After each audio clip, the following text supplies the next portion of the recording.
মনে করেন আমরা ইন্ডিয়ান সিম ইউজ করি, কিন্তু আমরা এখানে হাজার হাজার ইন্ডিয়ান সিম আছে। কোন সিমের নেটওয়ার্ক যেমন রবি বাংলালিংক বা বাংলাদেশের কোন সিমের নেট নেই। দাঁড়িয়ে আছি একদম কাঁটাতারের বেড়ার সামনে। একটু দূরে ভারতে দাঁড়ানো গাড়ির দিকে তাকিয়ে অপেক্ষা করছেন এক ভদ্রলোক তার ভাইয়ের জন্য। ভাই তার বন্ধুদের নিয়ে এ পথ দিয়ে ফিরবেন। উনি দাঁড়িয়ে আছেন বাংলাদেশের সীমানায়। এ পাশে বাংলাদেশের ধানি জমি আর এই পেছনে একটি সাদা বিল্ডিং। এটা হচ্ছে ভারতের ত্রিপুরার কৈলা শহর। কাঁটাতারের বেড়া আর ভারতের প্রপার্টিগুলো যেন হাত বাড়ালেই ছুঁয়ে আসা যায়। চাইলে ভারতবাসীর সাথে কথাও বলা যাবে। ভারতের ভেতর ইংরেজি ইউ অক্ষরের মতো এক টুকরো বাংলাদেশ চাতলাপুর। ওই ব্রিজ থেকে হাফ কিলো হইব আছে বাংলাদেশ, আর ঢুকতে হয় না যাতে, আর বাকি সব ইন্ডিয়া। আসসালামু আলাইকুম, আমি সোমা আফরোজ আপনাদের স্বাগত জানাচ্ছি আমার আরেকটি নতুন ভিডিওতে। আমি এখন আছি সিলেট বিভাগের মৌলভীবাজার জেলার কুলাউড়া উপজেলায়। যাব এখানকার সীমান্ত গ্রাম চাতলাপুরে। আজ আমি এমন একটি সীমান্ত অঞ্চলে এসেছি যে অঞ্চলের মানুষজন ভারতীয় সিম ইউজ করে, কারণ এখানে বাংলাদেশের কোনো সিমেরই খুব একটা নেটওয়ার্ক পাওয়া যায় না, তাই তারা বাধ্য হয়ে এখানে ভারতীয় সিম ইউজ করছে, ইমো হোয়াটসঅ্যাপে কথা বলছে। চাতলাপুর সীমান্ত গ্রাম যাওয়ার জন্যে শ্রীমঙ্গলের grand Selim hotel and resort থেকে যখন বেরিয়েছি তখন সকাল 9টা বেজে গেছে। এখান থেকে চাতলাপুরের দূরত্ব প্রায় 35 কিলোমিটার। শ্রীমঙ্গল শহরের শেষ প্রান্তে হোটেল গ্র্যান্ড সেলিম, তাই শ্রীমঙ্গল শহরের ব্যস্ত দিনের স্বাভাবিক ট্রাফিক জ্যাম এড়িয়ে খুব সহজেই আমরা উঠে গেলাম শ্রীমঙ্গল ভানুগাছ রোডে। অপরূপ সুন্দর চা বাগানের মাঝখান দিয়ে পরিষ্কার ঝকঝকে তকতকে মসৃণ রাস্তা দিয়ে আমাদের যাত্রা শুরু হলো। এই রাস্তা ধরে যেতে যেতেই পথে পড়বে শ্রীমঙ্গলের বিখ্যাত tea resort and museum, grand Sultan hotel, lemon garden resort সহ আরও অনেক রিসোর্ট এবং হোটেল। এ এরিয়া শেষ হতেই গভীর জঙ্গলের ভেতর দিয়ে আঁকাবাঁকা রাস্তা শুরু হলো। কিছু দূর গিয়েই হাতের বাঁয়ে লাওয়াছড়া জাতীয় উদ্ভিদ উদ্যান। উদ্যানের সামনে একটা চায়ের দোকান থেকে চা খেয়ে আবার শুরু হলো আমাদের পথচলা। শ্রীমঙ্গলের প্রাকৃতিক সৌন্দর্য যেমন বিমোহিত করার মতো এখানকার রাস্তাও কিন্তু বেশ ভালো। চারদিক দেখতে দেখতে চলার পথ তাই বেশ আনন্দময়। আমরা ভানুগাছ কমলগঞ্জ পার হয়ে চলে এসেছি শমশেরনগর নমৌজা রোডে। এ রোড ধরে কিছু দূর গেলেই চাতলাপুর যাওয়ার রোড পড়বে, তারপর একটাই রাস্তা। ভাই চাতলাপুর কোন দিকে? চাতলাপুর কোন দিকে? সোজা? আচ্ছা। লোকজনের দেখানো পথ ধরে যেতে থাকলাম। কখনো টিলা কেটে বা কখনো সমতল ভূমি দিয়ে চলে গেছে রাস্তা। কিছুদূর গিয়ে দেখতে পেলাম ডানকান ব্রাদার্সের চা বাগানের শুরু। খানিকটা সময়ের জন্য গাড়ি থেকে নেমে গেলাম।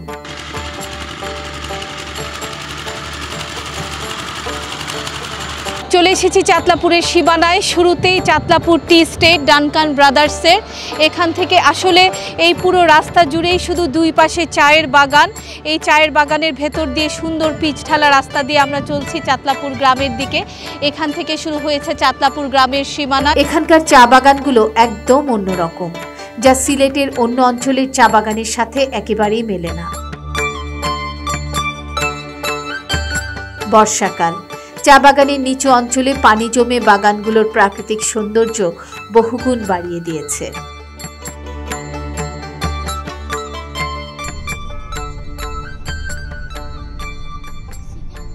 রাস্তা দিয়ে যাচ্ছি তো যাচ্ছি, দুপাশে চায়ের বাগান, কখনো কখনো আবার রাবার বাগান। কি সুন্দর রাস্তা!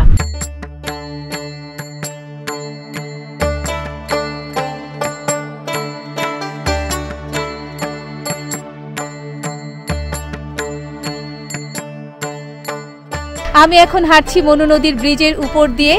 আসলে এখান থেকেই শুরু হয়ে গেছে বর্ডার এরিয়া। এই যে দেখা যাচ্ছে পেছনে নীল পাহাড়, এটা হচ্ছে ভারতের। এদিক দিয়ে আসলে শুরু হয়ে গেছে ভারতের অঞ্চল। এই মাঝের জায়গাটাই আসলে বাংলাদেশ। এই ব্রিজ থেকে নেমে সোজা রাস্তা ধরে চলে গেলে আমরা পৌঁছে যাব চাতলাপুর বর্ডারে। আর এর চারপাশ দিয়ে শুরু হয়ে গেছে ভারতের এলাকা। আমি জাস্ট মাঝখানে আছি, আমার চারপাশে কিন্তু ভারত। মনু নদী বাংলাদেশ এবং ভারতের আন্তঃসীমান্ত নদী। এটি ভারতের ত্রিপুরা রাজ্য থেকে কৈলা শহরের মধ্য দিয়ে প্রবাহিত হয়ে বাংলাদেশে প্রবেশ করেছে। 167 কিলোমিটার দীর্ঘ এই মনু নদী ত্রিপুরার দীর্ঘতম নদী। এই ব্রিজ থেকে নেমে এক রাস্তা ধরে আগালেই চাতলাপুর সীমান্ত। ব্রিজের পর জায়গাটা ইংরেজি ইউ আকৃতির, অর্থাৎ ভারতের মূল ভূখণ্ডের ভেতর বাংলাদেশের চাতলাপুর ইউ আকৃতির। আমি গুগল ম্যাপে আপনাদের জায়গাটা দেখাচ্ছি। দেখুন, এই হলো চাতলাপুর। চাতলাপুর সীমান্ত 3 কিলোমিটার ও কৈলাসহরের যে সীমান্ত নালে আর তুমি দেখা না নালে সোজাই। আচ্ছা, থ্যাংক ইউ। 3 কিলোমিটার। চারদিকে শুধু সবুজ আর সবুজ। চলে এসেছে একদম চাতলাপুর বর্ডারের কাছাকাছি। অপূর্ব সুন্দর গ্রাম এই চাতলাপুর। এখন শুধু আমার চারপাশে ধান ক্ষেত দেখা যাচ্ছে। এই গ্রামটিকে আসলে এভাবে রাউন্ড শেপ করে পুরোটাই ঘিরে আছে ভারতের ত্রিপুরা রাজ্যের কৈলাসহর। পৌঁছে গেলাম চাতলাপুর সীমান্তে। চাতলাপুর স্থলবন্দর স্টেশনে যে আমাদের ওইটা হচ্ছে কৈলাসহর টাউন, উত্তর ত্রিপুরা, ঊনকোটি জেলা, ভারতের। এই এলাকার নামটা হচ্ছে নমৌজা। যে মনুনদী ব্রিজটা ফের হচ্ছেন আপনি, ওই এর আপনি নমৌজার ভিতরে ঢুকলেন। এখানে 9টা গ্রাম আছে আমাদের। এই জন্য নমৌজা। হ্যাঁ, নমৌজা। বর্ডার দিয়ে মানুষ আসা যাওয়া করে। হ্যাঁ, মানুষ আসা যাওয়া করে। এই বর্ডার দিয়ে স্পট ইনপুট হয়, মানুষ যাতায়াত করে ভিসা নিয়ে আসে। রাস্তায় বাঁশের ব্যারিকেড দেওয়া, যেন কোনো গাড়ি আর প্রবেশ করতে না পারে। গাড়ি প্রবেশ করতে না পারলেও ভিজিটর বা ট্যুরিস্টরা এ বাঁশের বাধা পেরিয়ে যেতে পারে একদম বাংলাদেশের শেষ সীমানা পর্যন্ত। ডান পাশে যে ভবনটি দেখা যাচ্ছে, এটি হচ্ছে কাস্টমস অফিস বা শুল্ক স্টেশন। চাতলাপুর শুল্ক স্টেশনের সীমানা পেরিয়ে হেঁটে হেঁটে চলে এসেছি নোম্যান্স ল্যান্ডে। নোম্যান্স ল্যান্ড থেকেই দেখতে পাচ্ছিলাম কাঁটাতার, আর ওই পাশে ভারতের দালান কোঠাগুলো। সীমান্তের দিকে যান, যাত্রী আনতে যান। এর আগে বাংলাদেশের কোনো বর্ডারের এত কাছে ভারতীয় শহর দেখতে পাইনি। আমরা সবাই বেশ আগ্রহ নিয়ে আরো কাছে যেতে থাকলাম। ধান ক্ষেত, গরু চড়াচ্ছে একজন রাখাল, কাঁটাতারের বেড়া, এই যে সীমান্ত পিলার, সাদা একটি ছোট্ট সীমান্ত পিলার। এটি বাংলাদেশের 1862 নাম্বার সীমান্ত পিলার। এপাশে বাংলাদেশ আর এই যে এই পাশে লেখা ইন্ডিয়া। 1862 নাম্বার সীমান্ত পিলার। এখানে একটু গাছগাছালি জঙ্গলের মতো, তার পাশেই কাঁটাতারের বেড়া। আর কাঁটাতারের বেড়া পার হয়েই একটি সুন্দর শান বাঁধানো পুকুর। পুকুরের পাশে সাদা সুন্দর বিশাল বড় এক অট্টালিকা, আর ওটাই হচ্ছে ভারতের ত্রিপুরা রাজ্যের কৈলাসহর। এই যে লম্বা হয়ে চলে গেছে কাঁটাতারের বেড়া। কাঁটাতারের বেড়ার উপাস দিয়ে ত্রিপুরাবাসীর আসা যাওয়া দেখা যাচ্ছিল। এখানে এসে কবি অন্নদা শঙ্করের লেখা খুকু ও খোকা কবিতার কথা খুব মনে পড়ে গেল। তেলের শিশি ভাঙলো বলে খুকুর পরে রাগ করো, তোমরা যে সব বুড়ো খোকা ভারত ভেঙে ভাগ করো, তার বেলা ভাঙছ প্রদেশ, ভাঙছ জেলা, জমি জমা ঘরবাড়ি, পাটের আড়ত, ধানের গোলা, কারখানা আর রেলগাড়ি, তার বেলা। চাতলাপুর বর্ডারের এই সীমান্ত পিলার থেকে আরেকটু সামনে গেলে আরেকটা সীমান্ত পিলার আছে, আর এই তারপরেই এই রাস্তার মাথায় হচ্ছে ইমিগ্রেশন চেকপোস্ট, আর তার পেছনে একটি গেট আছে, যেই গেট দিয়ে ভারত থেকে বাংলাদেশে যাত্রী প্রবেশ করে এবং ইমিগ্রেশন শেষ করে এই রাস্তা ধরে একদম বাংলাদেশে বেরিয়ে যায়। আমরা এখন যাচ্ছি ভারত বাংলাদেশ ইমিগ্রেশন পয়েন্টের দিকে। এখানে বাংলাদেশ ইমিগ্রেশন অফিসের সামনে দেখলাম বেশ কিছু প্যাসেঞ্জারের জটলা।